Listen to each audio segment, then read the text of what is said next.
السلام علیکم ورحمۃ اللہ وبرکاتہ۔ میں سلیم ریاضی دہلی سے۔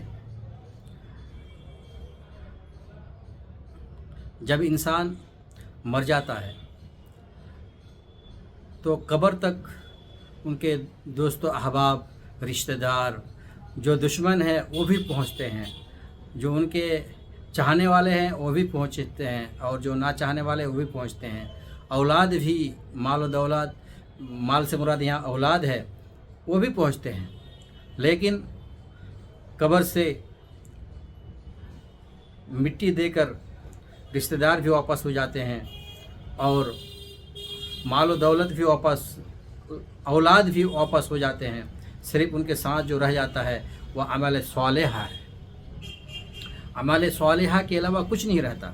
آئیے اس بارے میں ہم ایک بیان سنتے ہیں شیخ سے، اور اپنے ایمان کو تازہ کرتے ہیں کہ قبر میں جب انسان کو رکھ کر آ جاتے ہیں لوگ، تدفین کر دیا جاتا ہے، تو اس کے ساتھ کیا سلوک کیا جاتا ہے۔ اگر وہ ایماندار ہے تو کس طرح کا سلوک ہوتا ہے، اگر وہ کافر ہے، منافق ہے، اللہ پر ایمان نہیں رکھتے ہیں، تو ان پر کیا گزرتا ہے۔ آئیے ہم سنتے ہیں۔ اہلو ہو، رشتہ دار بھی جائیں گے، وہ لوگ بھی حتیٰ کہ جائیں گے جو تمہیں دنیا میں برداشت نہیں کیا کرتے تھے۔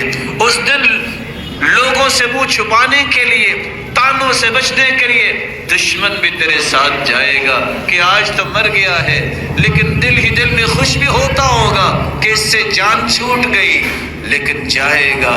اور اس کے ساتھ ساتھ مالہ، تیرا مال بھی جا رہا ہوگا، تیری متحدی میں کام کرنے والے بھی سکورنگ کرنے کے لیے جائیں گے۔ نہ گئے تو لوگ کیا کہیں گے۔ اگر تیری کوئی گاڑی ہے، اس وقت غلام ساتھ جاتے تھے، اور گھوڑے اور خچر ساتھ جاتے تھے سوار ہو کے، اور ساتھ تیرا عمل بھی جائے گا، لیکن کچھ ہی وقت گزرے گا، کچھ زیادہ وقت نہیں گزرے گا۔ آخر 4 تکبیریں پڑھ کے جنازہ پڑھا دیا جائے گا، سب لوگ فارغ، اہل و عیال بھی واپس، یہ 4 پہیے گاڑیاں بھی واپس خالی آئیں گی۔ کوئی وہاں نہ آپ کا غلام رکے گا، نہ آپ کی چاہت کرنے والا رکے گا، نہ آپ کو اپنے سر پہ دنیا میں بٹھانے والا، اور جس کو تم ہاتھوں پہ اٹھائے پھرتے ہو، آج کوئی بھی وہاں نہیں رکے گا۔ سب مٹی ڈالیں گے اور اپنے ہاتھوں کو جھاڑیں گے، بلکہ بار بار دیکھیں گے ہاتھ گندے تو نہیں ہو گئے، اپنے لباس کو جھاڑیں گے، واپس آ جائیں گے۔ تیرے ساتھ رہے گا تو تیرا وَيَبْقَى مَعَهُ وَاحِدٌ، تیرا عمل باقی رہے گا۔ ادھر بند کوٹری میں تم گئے، بڑے بڑے کھلے ولاز میں رہنے والے سن لے، وہ بند کوٹری میں جب تم گئے، اگر ایمان والے ہوگے تو فرشتے سوال کریں گے، من ربک، ما دینک، ماذا تقول فی هذا الرجل الذي بعث فیکم، رب کے بارے میں سوال، اللہ کے نبی کے بارے میں سوال، تیرے دین کے بارے میں سوال۔ اگر تو دیندار ہوا تم جواب دو گے، اچھا جواب، صحیح جواب، فرشتے خوش بھی ہوں گے۔ اور فرشتے جب آتے ہیں سوال کرنے کے لیے، بال ان کے بکھرے ہوتے ہیں، اور اس طرح ان کی آنکھیں جو ہیں اللہ ذوالجلال نے نیلی بنائی ہیں، اور زمین کو اکھاڑتے ہوئے دہشت و وحشت پیدا کرتے ہوئے آتے ہیں، اور آتے ہی بٹھا لیتے ہیں چودھری کو بھی، غلام کو بھی، بچے کو بھی جو بالغ ہے، بوڑھے کو بھی، اور کڑیل جوان کو بھی۔ بتاؤ من ربک، تیرا رب کون ہے؟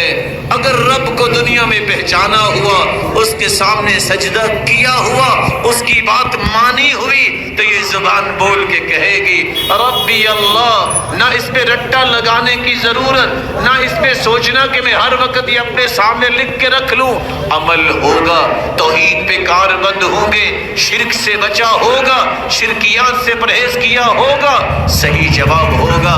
3 سوالوں کے جواب دو گے مسلمانوں، آسمان سے آواز آئے گی، ان صدق عبدی، میرے فرشتوں، میرے بندے نے سچ بولا ہے، سچ بولا ہے اس نے۔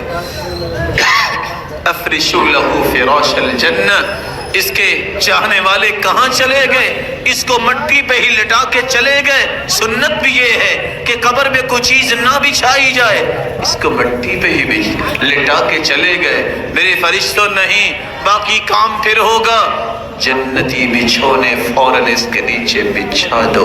البسوہ لباس الجنہ، یہ تو بہت مہنگا کپڑا پہنتا تھا، اللہ نے اس کو دیا تھا اور اللہ ذوالجلال کی نعمتوں کا اظہار کرتا تھا۔ نہیں، یہ 3 کپڑے جس میں سلائی بھی نہیں ہوئی یہ چھوڑ کے چلے گئے۔ البسوہ لباس الجنہ، اس کو جنتی لباس پہنا دو۔ ابھی جنت تو نہیں آئی لیکن وعدے یہاں سے ہی پورے شروع ہو جائیں گے، پورے ہونے شروع ہو جائیں گے۔ اللہ فرمائیں گے یہ بند کوٹری میں آ گیا، بڑے کھلے گھر میں تھا، فَيُفْتَحُ لَهُ قَبْرُ، اور اس کی قبر کو کھولا جائے گا، مُدَّ بَصَرِ، جہاں تک اس کی نظر جائے گی۔ رسول اللہ صلی اللہ علیہ وسلم نے فرمایا جہاں تک انسان کی نظر جاتی ہے بندہ مومن کی قبر کو کھول دیا جاتا ہے۔ وَيَأْتِيهِ مِن رَّوْحِهَا، جنت کی خوشبوئیں آنی شروع ہو جاتی ہیں۔ یہ تھا مومن کا حال۔ اور مومن جو ہے جب اس سے حساب لینے کی بات ہوتی ہے وہ کہتے رک جاؤ، اس کو دکھایا جاتا ہے کہ سورج غروب ہونے والا ہے، کہتے رکو میری عصر کی نماز رہتی ہے، میں نماز پڑھ لوں۔ لیکن کہے گا وہ جو نمازیں پڑھتا ہے، ایک وہ ہوگا جو کافر ہے، ایک وہ ہوگا جو عقیدے کا منافق ہے، اور ایک وہ ہوگا جو شک کرنے والا، دین میں شبہات اور یقین نہ کرنے والا۔ جب اس سے سوال کیا جائے گا تو کہنے والا کہے گا فرشتہ من ربک، بتاؤ تیرا رب کون سا ہے؟ یہ قبروں پہ سجدے کرنے والا، یہ اللہ ذوالجلال کے مقابلے میں کسی اور کی عبادت کرنے والا، یہ کسی اور کے ساتھ اللہ ذوالجلال کی محبت جو اللہ ذوالجلال کے ساتھ کرنی ہے کسی اور سے کرنے والا، یہ کہے گا ہاں لا ادری، میں نہیں جانتا، ہاں لا ادری، وَكَأَنَّهُ يَتَذَكَّرُ شَيْئًا وَلَمْ يَدَّكِرْ، ہاں سے کیا مراد ہے؟ جو حدیث کے الفاظ ہے، سوچے گا یہ لفظ تو سنا تھا، یہ تو تقریروں میں بھی لوگ کہتے تھے اللہ ہے اور اللہ ذوالجلال ہی رازق ہے، وہی مالک ہے، وہی عبادت کے لائق ہے، لیکن یاد نہیں آئے گا۔ پھر پوچھا جائے گا ماذا تقول فی هذا الرجل الذي بعث فیکم، پیغمبر کے بارے میں تمہارے نظریات کیا ہیں؟ تم کیا جانتے ہو؟ جس نے سنت کو اختیار کیا نہیں ہوگا، جس نے ساری زندگی بدعات کو سینے سے لگائے رکھا، جس نے اپنے بڑے کو، جس نے اپنے سینے سے نکلنے والی ایک بات کو ہی نبوت کا درجہ دے دیا کہ میں جو کہہ رہا ہوں وہ سچ ہے، وہ کیسے کہے گا کہ میں نے اللہ کی رسول کو اپنا پیغمبر مانا ہے؟ میں دینوں کا، تیرا دین کیا ہے؟ جس نے قرآن پڑھا ہوگا، حدیث پڑھی ہوگی، دین کا قانون اور آئین اور دستور اسے سمجھ آئے گا، اس کے مطابق وہ جواب دے سکے گا مومن۔ لیکن منافق جو ہے، کافر جو ہے اور شک کرنے والا جو سوچتا ہے لگتا نہیں ہے کہ دینداروں کا کچھ بن سکے گا، لگتا نہیں ہے کہ نماز پڑھنے والوں کی کوئی کام آ سکے گی، ایسے شخص قبر میں جواب نہیں دے پائیں گے۔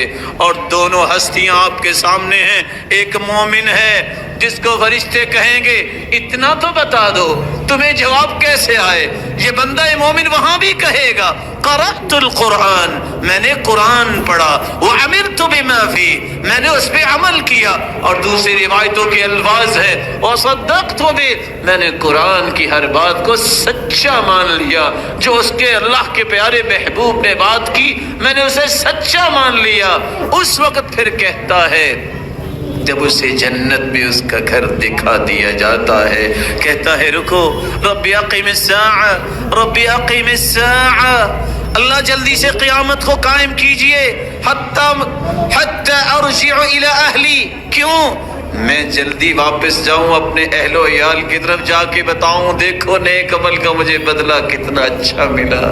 اللہ کے فرشتے کہتے ہیں نم کہ نومت العروس، سو جاؤ، اس وقت تک سو جاؤ جب تک قیامت نہیں آ جاتی، اور ایسے سو جاؤ جیسے دلہن سوتی ہے، کوئی اسے اٹھانے والا نہیں ہوتا۔ اس کے مقابلے میں کافر ہے اور عقیدے کا منافق ہے، او المرتاب، اور دین میں شک کرنے والا۔ جب تینوں سوالوں کے جواب ایک ہی ہوتا ہے ہاں لا ادری، مجھے علم نہیں ہے،